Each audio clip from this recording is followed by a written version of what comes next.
This was a week of pushback for our president. On Wednesday, the Republican-led Senate voted to end aid to a Saudi-led war in Yemen. This was seen as a rebuke of one Donald Trump, who continues to defend Saudi Arabia after the killing of Jamal Khashoggi. Then on Thursday, a Congress that agrees on absolutely nothing unanimously passed a resolution, 420 to nothing, demanding the Justice Department fully release Mueller's final report. Hours after that, it was the Republicans who crossed over against their president, who tried to block the national emergency border wall and forced the first veto from this president. Look, they were doing what they have to do, and look, I put no pressure on anybody. I actually said I could have gotten some of them to come along. I said, I want you to vote your heart, do what you want to do. I'm not putting any pressure. I'll let them know when there's pressure, okay?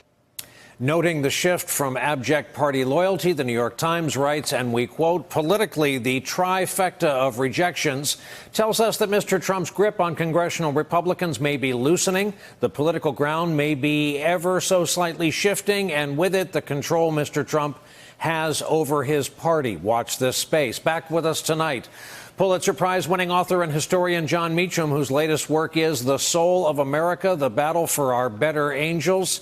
Jon, you said earlier tonight to one of our producers, if you were going crazy and banging your head against a wall for the past 3 years, this was a week to calm you. What on earth could you mean by something like that? Well, you just laid out 3 headlines that a lot of us who have a feeling that James Madison is ultimately more durable than Twitter and a kind of proto-totalitarianism, that this will work out.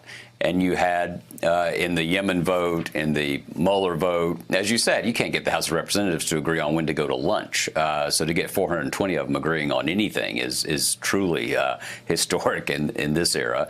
And the border wall, to have 12 Republicans cross the aisle is an interesting data point in this idea that, in fact, when the chips are truly down, there are people of conscience who are going to go on record, who will not worry so much about the much vaunted base and will do the right thing.